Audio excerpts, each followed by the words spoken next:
academic, meaning it cannot be like your health teacher. It needs to be like, and in the best possible scenario, it will be somebody from your English and history, like humanities, and somebody from STEM. You can do a language teacher, like some people, can I do my Chinese teacher? You can, but make sure, the biggest thing that you want to make sure is that they can write a really good letter of recommendation. I'm going to outline to you what makes a good letter of recommendation. You might want to write this down because you're going to have to ask that person for that. A lot of your schools send out like a recommendation form thing that you're supposed to fill out, right? And then you fill it out, and I don't know, something happens. So you fill it out and something happens. So it's got like blocks, and you, like it says, how many, what are your extracurriculars? The mistake that people made is they put no notations in it, meaning that it will just say CCGC 2 years. They can't write about that. I noticed that a lot of your essays, you're still saying AAA or CCDC or SRO. Nobody knows what that is. Outside Chinatown, no one knows what that is. So if you don't explain it and say CCDC, Chinatown's largest social service organization serving low-income community, or you don't say AAA and then explain what AAA is, I don't know, what is actually AAA stand for? Okay. That's funny because they don't really do that anymore. But okay. So what it is, how long it's been, what you do there, right? So unless you say what it is, nobody will know. But when you fill out these forms where you put in, like, a lot of people put AAA 3 years, I hosted events. Nobody can write a letter of recommendation for you because that's all it says. Because if that's all it says, then because the recommender knows that they can't put that in there. And then like when I get those, sometimes like recommenders do say that. I don't know what that is. So you have to realize that we're reading thousands of things from all over the country, and we can't be like, no. And like in the case of UC, or in the case of Stanford, like get 100,000 applications, right?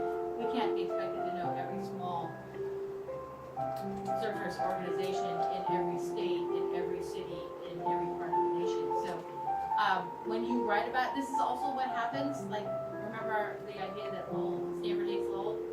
Stanford doesn't hate Lowell. Stanford doesn't care at all about Lowell, actually. Stanford hates bad applications. So a lot of the letters of recommendation either read exactly the same or are vague, and I can't get through them. So I wanted to talk about who you should ask for a letter of recommendation. Other than the academic subject they come from, you should be asking for somebody who you have an inside joke with. That's my biggest barometer for them. Somebody who knows you well, somebody who, you know, you don't have to have gotten straight A's in class. Like, maybe you struggled, maybe you went in, maybe you talked to the guy and then you had a turning point. Or maybe you discovered your love for history in that class, or maybe there was a project in that class that you're particularly proud of, but you need to be able to have a conversation with this guy or this woman such that they can say things like not your role in the classroom, how you stood out, how your work was interesting to them, whether or not you're in the top 50 kids in their career, top 100, top 1,000, top 5. They're going to want to be able to state something very specific. In our project on police brutality, I was particularly interested into the insight that she brought by bringing up the issues of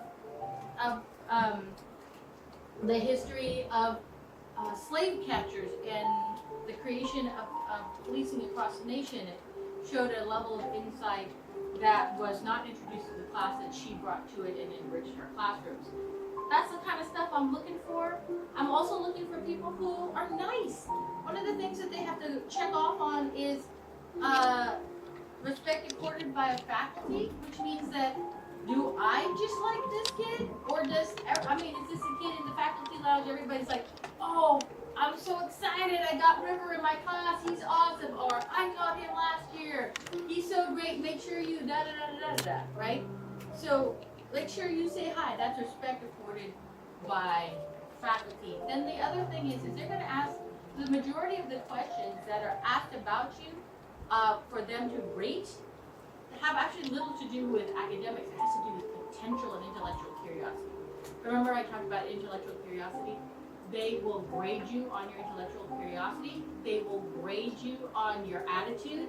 They will grade you on how well other students regard you. They will grade you on your ability to overcome setbacks. They will grade you on your ability to tackle new material. They will grade you on your ambition and your, like, are you a go-getter? Do you go out and try stuff? The section for that is ability to access and enjoy new ideas. Mostly because that's who's fun to teach, right? If you put all the effort into teaching these people, do they appreciate it, or are they like, right? Also, they're looking for opinions. Do these people have opinions? Do they form educated opinions? And are they open to changing their opinions? And also, can they sway other people in creating opinions? All of these things is who you're looking for in your letter of recommendation writer. For private schools, I can be a third writer for you. I come under the classification of college access counselor, and I can be a third recommender for you. But you also have to have those things with me, because obviously I have you, and then there are about 10 other kids that I select from across the country that I work with, and I write for them if I choose to.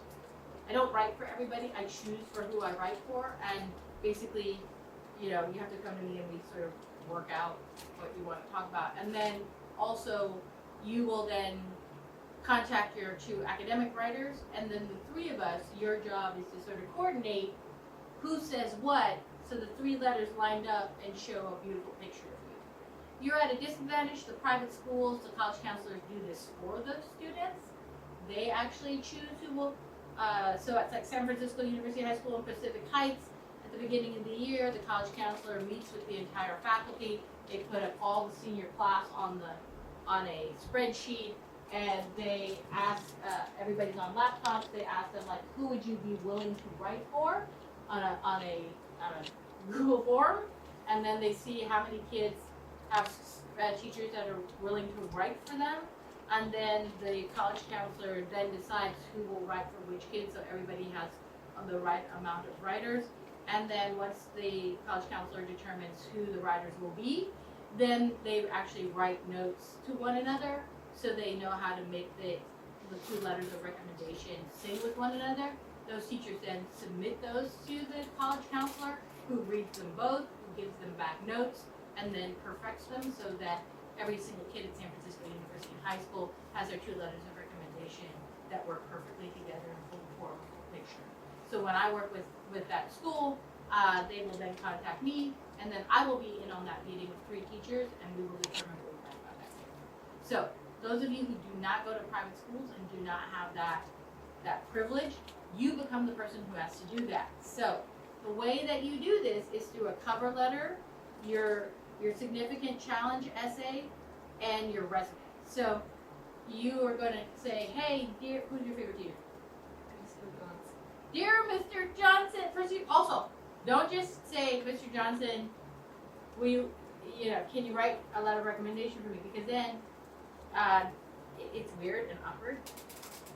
It's odd. It's like asking somebody to prom. You have to say, would it be okay if I asked you to do that? Would you be willing to? Because you need to give them an out. Because if they don't feel like they can write for you, you have to say, or maybe they have something better. It's like, hey, I love you. I'd love to write for you, but you should ask so-and-so because he's the head of the English department. He has the power. He's been teaching longer, and he loves you too. Let's go ask him. That's a lot of times happens. But also, give the person an out. Give the person an out. Let me explain giving the person an out. have this thing where when I used to teach at the university level, there would always be these people who would ask me for letters of recommendation for grad school, and they would come into my office, and I've never read them this letter. I mean, I could look at their face and know that they were in my class, but I couldn't like remember their name, right? And they'd never come to one of my office hours. They'd never done a special project with me. They'd never come on one of my outings. They'd never like engaged me in any way. But they did well. Usually you can't do really well in my class if you don't do any of those things. So, but they were solid like B+ students, I guess. And I guess for the most part they were applying to the grad school that I used to be on admissions for, and that's why they came to me, and I think that's why they wanted it, and they asked for it despite the fact that they didn't have these things. But then they would ask me for a letter of recommendation. If I agree, I'm actually going to do you a disservice because I don't know what to say. I'm going to have to make some shit up, right? Actually, I don't make shit up. I just say I don't know them very well. I say what they did in my class, the grade they earned. I try as much as I can. But if I can't say their level of academic potential or the respected quarter by faculty or whatever, I just put not applicable. I can't score it. So from your recommender, you should be looking, it's like 1 through 5, 5 being awesome. You should be looking for the majority of your criteria being all 5s. If you have mostly 3s and 4s and 5 things that were like that person couldn't score, that worked against you, not for you. So don't ask that person. So a lot of times when those people will come to me, and what's funny is that I no longer teach at the university level, but still people like I had in class like 5 years ago will contact me, and I still don't know who they are. Although, by the way, sometimes people contact me from 5 years ago that I adore and love and stayed in contact with and working with, and I love writing for them. It's not the distance of time, it's like a connection, right? And I know what they've been up to. I've been invited to their screenings. They've sent me chapters of their book and that kind of stuff. So if I get these things, then they ask me, I will say I'm more honest than I think than a lot of other people because I don't want to sink a kid. Like some professors, like if they ask me, then they gotta know their relationship with me. So I'll give my most honest opinion. It's not my job to turn a kid down, right? If they want me and I have time, I'll do it. I don't do that because I think that's mean. It's because you're sinking the kid, right? You know in that moment that kid's not going to get it, but you're going to make them go through it and pay for all the applications, and it just seems weird. So I will actually tell people, like, I don't think that I'm the best recommender for you. I don't feel like I can write to the level that I think that you need to be able to gain admission. Is there somebody else that you can ask, or can I put you in contact with someone else, or can we talk about how you're selecting your recommenders so I can help you find someone better than you recommend you, right? But please do not go to a teacher that you've never talked to before. Please do not go to a teacher that may not know your name, right? Because it's not, you're gonna, by the way, common application, you upload 1, 2, and it goes to everybody. So it won't sync one application, it will sync all of your applications. So make sure whoever you choose is really great. Okay, once you found a really great person, a true diehard Wilson stan, like, oh my God, I love Wilson. I can't wait to write his letter of recommendation. By the way, I have kids like that. I have kids that I would be like, please, please, please let me be your recommender. I will write so good for you. I have so much to say. And usually for every class I teach, I'll tell like not always, but I'll tell the kid, if you ever need a letter, call me, I'll write it. You're looking for people that have long-standing reputations. The first part of the letter, we always have to say how long we've been in teaching and what level of teaching we've done, where we've done it, and also like whether the level of our reputations. So, that also, it's sort of, for certain people too, the populations you've worked with has weight. So like, recommenders in Singapore, right? who are now here, it's like, oh, I've been working with the Singaporean population for 20 years, then like you can rest assured that that recommender knows the Singaporean education system, knows Singaporean schools, and knows like the value of that student's ability in comparison to other Singaporean students, so that's a value, right? So you're looking for a recommender that has all these things. Now, here's where another huge disadvantage happens, where like if you go to a school that's shitty, and the college counselors are like 1 to 1,000, and also that your teachers have turned over every year, or you've only had substitute teachers. Like last year, we had a kid who wanted to go and study math, but they had never had a full-time math teacher. The teachers kept leaving, and they got new ones. And when the teacher leaves the school, then how do we contact them for a letter of recommendation? That totally happens all the time. You need to write about that in your essays so that the admissions committee knows that's true. And then if you need to track down a teacher, I can help you track down a teacher. You just have to, like contact the district, or almost every teacher who's good has a friend that's still at your school, so you can just go, hey, Mr. Jackson, do you happen to know where Mr. Hewitt went? Because I'd really like to ask him, and he doesn't work here anymore 9 times out of 10. Okay, so let's talk about go back to how we ask people. First of all, give me an out. Give me ability to say more. I'll give you an example. Last year in the other org that I worked with, there was a young man who wanted a letter of recommendation to Harvard, and I wrote the recommendation to Harvard, but then he wanted a letter of recommendation to the secondarily highly competitive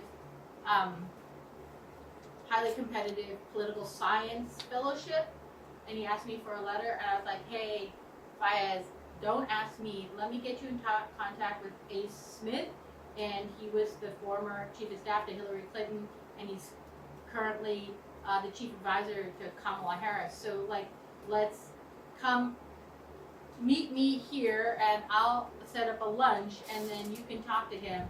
Now, you need the letter of recommendation in 6 months, and so just sort of keep up with him and talk to him and see if you can get him to write for you, because that letter is like, that recommender is in the top 1%, and that'll definitely secure you this fellowship. And so he did. Matter of fact, he flew out to, he's from Kalamazoo, Michigan. He flew out to the San Francisco Bay Area on a ticket he got from another grant somewhere else. He's low income.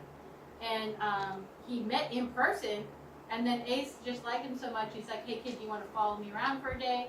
And then Fayez followed him around about a day, and at the end of the day, he was like, hey kid, have you ever eaten dim sum? And he was like, no. So they took him to like dim sum. And he just became friends with this person. And at the end of 6 months, he got the letter of recommendation. And right now, he's on the communications teams for Kamala Harris.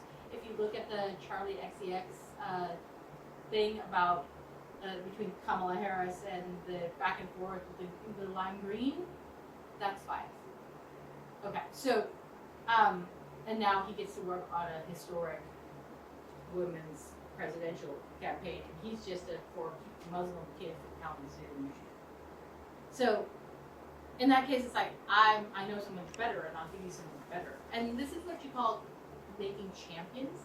Somebody who will champion your cause and be like, let's get in. I'm gonna fight for you. Let's go someplace.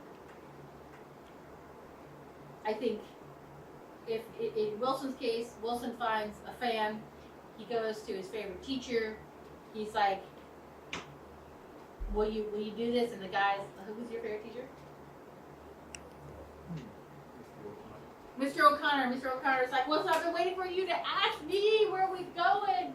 Where are we applying? And you say, oh, Mr. O'Connor, I'm so glad. Here, this is my college list. This is what I'm thinking.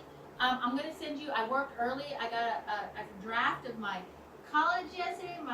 If you have time, I know you're really busy at the beginning of the year. Will you give it a look? Or can we just talk about it? If you don't have time, you can do like 5 minutes. And also, I filled out that thing for a letter of recommendation, but I also am going to send you like just a couple of things, just because the forum doesn't give a lot, and